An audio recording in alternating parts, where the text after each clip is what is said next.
Hi everyone. We are going to talk about planning a PR campaign this week. So let's jump right in. Uh, Usually when I teach this class, I do the whole talk and information about planning a PR campaign first, and then we get into the technical aspects. Because this is an accelerated class now, I wanted us to focus on the technical aspects of the PR techniques that we would be using. So that's why we've been concentrating on, writing news releases, social media feeds, print ads, that type of thing. But a PR campaign usually starts with a written plan. So this will prepare you for those of you going on to PR campaigns so that you will know how to put together a PR plan. Basically, a PR plan is just a written plan. It's to give you the strategy, the blueprint of where you're going, what you need to achieve, what problem you have, and having it all written out improves your effectiveness and the effectiveness of your campaign. So really the way that you start is that you have to meet with your staff or your clients and decide what do we need to accomplish. Sometimes you look at it first as what problem needs to be solved. So it could be event oriented. It could be that you have an anniversary. Rochester College has a 60th anniversary coming up next year. So we would start planning the whole PR and advertising around that anniversary now. And we could write a PR plan around the goals of that campaign. It could be image oriented. Maybe your company has suffered some type of image, or you're making a change, you're changing your name, or you're changing your strategy, or you bought out a competitor, those type of things. It could be issue oriented. Maybe it is something like encouraging people to stop smoking. It could be crisis oriented. You have your company has endured a crisis of some sort, whether if you're a JetBlue and you've had one of your planes, you've had people sitting out on the tarmac for 10 hours, and that's happened several times, and you're getting a bad reputation because of this crisis, and you can try to start dealing with that. Or it could be product oriented. You have a new product coming out, and you need to promote it. So in this meeting, you would talk about what do we want to accomplish, what are our objectives, and then you start planning and you start writing the PR plan. The fundamental structure of a PR plan, the one that I was taught years ago, was this structure. You will see a lot of different words and different structures. I'm going to stick with this one. It works pretty well with our textbook, and it's the one that I've always used, and it's always worked effectively for me. The 4 steps are: you do research, and you put the research into your PR plan. You do your planning. So and I think they say action and planning, just so it'll be the fun, the name of race. Action and planning. And then the communication, this is where you talk about what techniques you'll be using, which is what we've been doing the last 8 weeks. And then you talk about how you will measure it, how you evaluate the campaign. So let's start with research. Research is helping you determine what are you writing about and who are you writing to. A lot of times, and I'll say this for myself, PR people tend to be more creative. They like the creativity of what they do, and maybe they just want to go out and create, and they don't stop to plan. And it really is important for all of us to map out a strategy so that we're not just flying by the seat of our pants, or just reacting to circumstances that are happening around us. So research is a very important part of what you need to do when you are planning a PR campaign. Some reasons. There is an increasing fragmentation of audiences. So 30 years ago, everyone was sort of watching the same TV shows or using reading the same newspapers, because we didn't have the wide variety of media that we have today. Now we have internet, we have 24/7 channels, we have thousands of TV channels. So people have fragmented themselves into their different interests. So you need to know who your audience is and what their concerns are, what their attitudes are, their hopes, their fears, what they're frustrated about, so that you can tailor your message to appeal specifically to your target audience. Another problem is that, especially in the larger corporations, there's an isolation of top management from personal contact with the public. That even can happen at a college like Rochester College because, for example, our president could be so busy that he's not able to be in touch with all the different target audiences that we would need to be reaching. So, doing the research can give you information, can give you feedback that you can pass on to your top management. And that's one thing that a PR person does. They're often the liaison between audiences and management.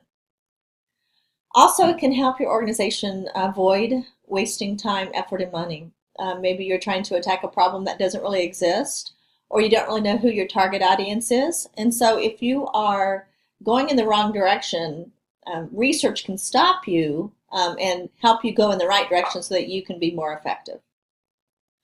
Also, gathering that research can help you even use those facts to use in brochures and print ads and in news releases.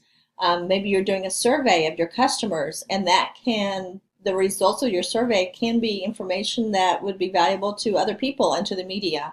So you can actually generate publicity when you have results from different surveys and things like that. Okay, so when you're doing research, there's different ways to do it, of course. And as college students, you've all done research, you know how to do research. But let's just do some things that a PR person would do as well.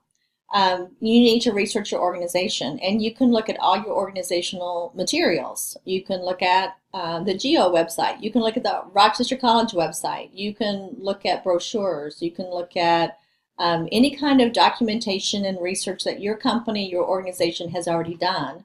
And you might be able to gain information from that will help you in your PR plan. You can look at outside references. Maybe it's industry information and material that you can use. You can look at case studies that might apply to what you're trying to solve and do. You can talk to people informally and just get information. If I'm working at Rochester College, so I can talk to students and just get informal information about what they're concerned about, what their goals are, and that I can use that information to help my campaign. And also, a lot of organizations and companies have special committees. They could be alumni of a college or advisory committees that can also provide you valuable information. You also need to do a lot of brainstorming, have a lot of meetings where you discuss among colleagues what's happening and why those problems are happening. And a lot of times you can get some creative ideas in those meetings and help you develop your strategy. Also, it's really important to just monitor media reports about your organization and your industry. You can do that by looking at social media comments and what people are saying about your company or your organization through social media. I always recommend that you set up Google alerts. You can Google that and it will show you how to do that, but you can set up Google alerts for your particular company's name and also for your industry or things that might be helpful to you. And that's an easy, free way to do research. And also, you always want to, keep watching your mail and email and phone calls and kind of see if there's a trend that's happening with your target audiences. Other research, there's a lot of free information out there from our government. You can go to the U.S. Census, and it's just census.gov. There's valuable, tons of information. Now, of course, we are approaching, the census happens every 10 years, so 2010 is the last one that has the information's been gathered. But it still will give you a reflection of, who your demographics are in your community and things like that. Of course, it'll be updated in 2020. You can look at different research organizations. A great one I love is Pew, P-E-W, that gives a lot of information, especially in our field, that I think is very valuable. You can look at media guides from different companies, competitors, industries that could be helpful. Journals, magazines from different trade magazines, different professions and industry, and of course other reference books. So as an example, when I had my own PR company, really small, but one of my clients was Big Boy Restaurants. So I started reading Restaurant News, just a journal that covers the restaurant industry. So I would read and skim that just to keep up with what was going on in that industry. Also, another thing to do is to conduct focus groups. These, of course, are groups of people that you gather that are made up of your target audience, and you ask them about their attitude towards a product, a service, packaging, whatever it might be. And usually these focus groups are open-ended.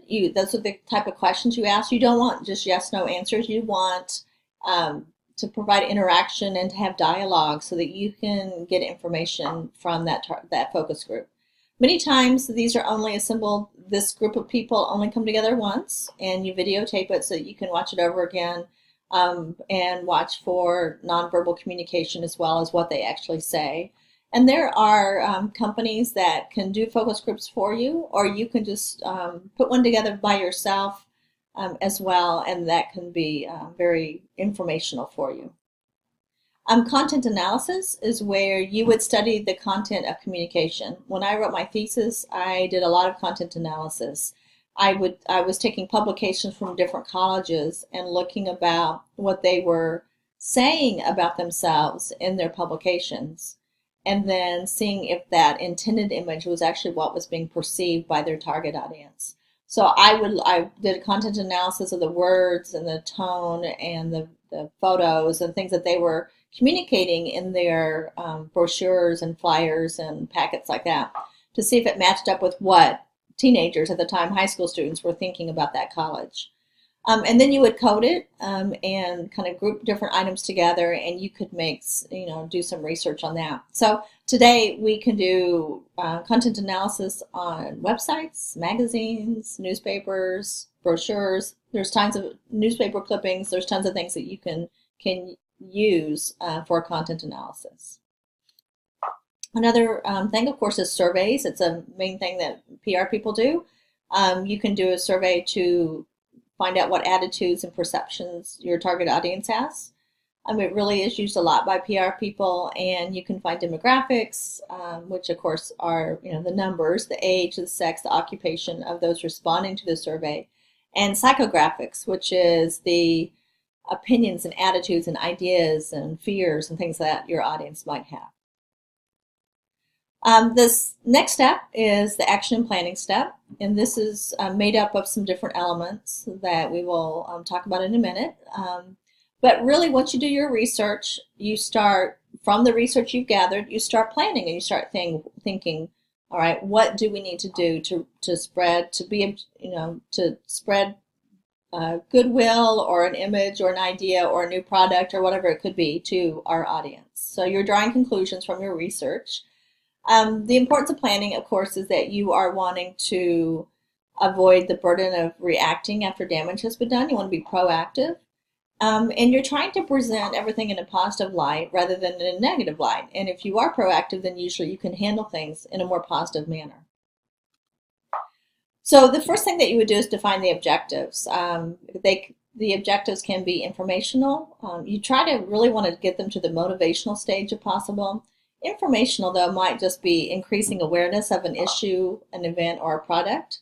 So if I am working about the 60th anniversary of Rochester College, I would talk about and try to increase the awareness that it will be the 60th anniversary, and just trying to communicate that to all my target audiences. Or it could be motivational, where you're wanting your audience to do something, to make something happen. So whether it be quit smoking, or you want them to start recycling more, or to donate money to your college, where you're trying to make them act in some way. You want to make sure that, if possible, that you define your objectives, make them measurable, so that you can evaluate them later. And you, of course, want to write these down as well. So maybe you say, I want to increase attendance at this event by 200 people, whatever it might be. The more you can make them more measurable, the better success you will have in evaluating them. You need to know who your audience is. We've talked a lot about audiences and buyer personas, so that you know who you're writing to and who you're communicating with. You always want to know, who am I trying to inform or motivate? And you really need to make them as specific as possible. There is no such thing anymore as general public. As we said, our audience is very fragmented. So you need to know who your target audience is, and you can't just say all Rochester College students. You need to say who they are and who you're trying to appeal to. And you need to know what their interests are, their attitudes, their opinions, and how they make purchases. And that can affect the way that you develop your PR plan. Next, you want to define the strategy. This is a broad concept on which the campaign is based. So you're kind of thinking about what are 1 to 3 key messages that we need to communicate to our audience. Whether it is, oh, we're having an anniversary coming up, or we want you to come test drive a car, whatever it might be, what are those key messages that you are trying to get your audience to know about? You also want to define the timetable, when the campaign will start and when it will end. The campaign must be timely. So if it's an anniversary, you know that you're starting that several months to maybe a year ahead of time in planning and promoting your anniversary. If it's a new product, then you're starting in advance, and then your would be timing, and your timetable would go along with when the product was being released, and then trying to promote it quarterly, things like that. It could be a seasonal topic. So you want to schedule your schedule of activities and have a calendar put together. Most of your time will be concentrated effort at starting it off, kicking it off at the beginning. But you also want to think ahead constantly and have a working calendar that you're continuing to update and add to. And you want to make sure that your message is reaching everyone in the appropriate time frame. Of course, you need to talk about budget. How much money do you have? Can you buy advertising, or is it all going to be mostly PR techniques that you'll be using? Staff time is a big expense for PR people because so much of it is in the manpower, that woman power that you are putting, that your company is paying for your time and effort. And of course, there are production expenses as well. If you want to shoot a video, if you need to print things, those are all expenses that you need to include in your budget. Okay, the next step is communication. This is what I think is the fun part. This is where you're actually implementing the decisions that you're making. So this is where you would be writing in your PR plan. You've done your research, you've planned everything. Now this is where you would say, this is the effective communication that we need to put together. So if my target audience are college students, I probably am not going to spend a lot of time worrying about newspaper coverage. I'm wanting to do things on social media, internet, video, YouTube to try to reach that target audience. So then I'd start thinking about, okay, this is what I need. I'm going to be, writing a news release so that I can get things on our website. So you have to think about what your goals are. Ideas tend to penetrate the public slowly. So you need to just understand that and keep working at it as well. So in this section, you would be talking about the tactics that you'll use to accomplish your objectives. You're not actually writing the news release in the PR plan, but you are going to say, we're going to have a news release about A, B, or C. That will be our first step in this process. Then we are going to put together a brochure that will target this audience. Then we're going to shoot a video, and it's going to be put on our website. This is the how to do it portion of your plan. You're not writing that material inside your PR plan, but you're going to say, these are my things that I will be accomplishing. So you'll think about your most effective methods to reach your target audience. And you always need to think about the written methods, the visual, and the spoken. So podcast, speeches, videos, advertising, print ads, all those things. You've got to think about what is most effective way for me to communicate with my audience. And this is where you list it. And that's what I just said, that you'll be detailing what you'll be producing during this PR plan. Okay, and the last step is evaluation. So this is one of my least favorite, because I'm usually ready to move on to the next thing. But it's really, really important. You need to understand what worked and what didn't work, so that there are some different things you can do. But you want to, of course, measure your results. That will offer accountability to yourself, so you know that what worked and what didn't work, and that will inform you going forward when you work on different campaigns or for different clients. And also, this is really important because PR people have to prove their value to upper management, the bottom line. And many time upper management are business-oriented people, and they want to see the numbers. They want to see the results. What is the return on investment? If we put all this money, or maybe if it's just a little bit of money, but staff time and budget, advertising, website creation, what did we get out of that? And so this is just going to help you learn ways to keep improving as a PR person. So you want to start thinking about this in the planning stage. So you're going to, as I said before, you're going to write very measurable, specific objectives so that you can evaluate them. So you're going to put some numbers into your objectives so that you can get, when you get to this stage, you can say, did I increase my attendance by 200 or did I not? So what do you want to measure? Was the activity adequately planned? Did recipients understand what you were trying to communicate? Was everyone reached? Did I meet my objectives? Did anything come up that affected the success of the program? And were you within budget? So there's some different ways that you can do it. In the olden days, one of the main things was measurement of production. This is not a real effective way to do it. It's just where you're counting up how many news releases or feature stories or videos or photos that you produced. It tells management about your productivity, which is great, but it emphasizes quantity instead of quality. Nothing about this type of evaluation tells you how the audience received the information. Was it successful or not? So it shows that you were busy, but it doesn't show if you were effective. And then there's measurement of distribution. Again, this doesn't answer the question of readership or attitude change. It just says that, oh, we wrote this many news releases to send it out to this many newspapers, weeklies, and trade magazines within 1 year. It doesn't show, again, if you're effective. So those aren't the best ways to do it. This is the way that I recommend the measurement of message exposure. It's the most widely practiced. You do compile your clippings and your radio TV mentions and your analytics from your website.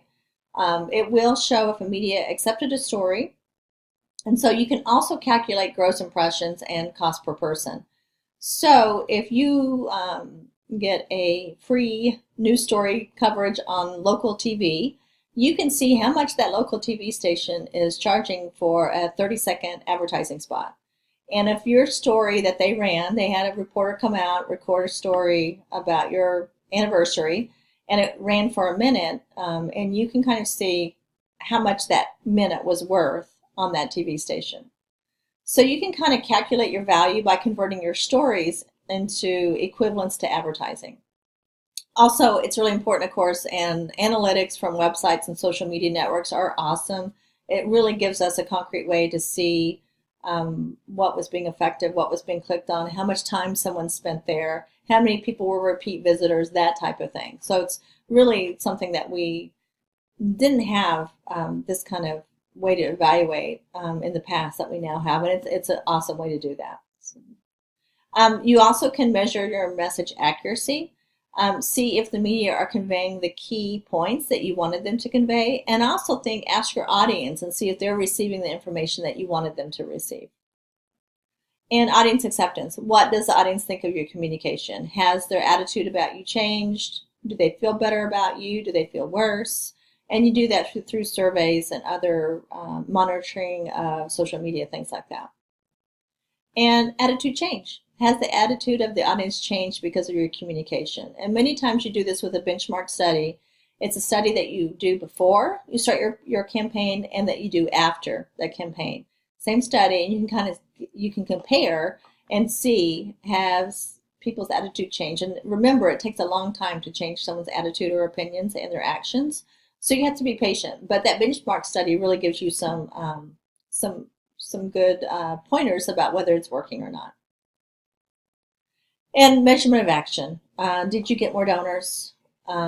Did you get, if you're a charitable agency, do you have more volunteers? Did you increase sales? Is your new product selling off the shelf?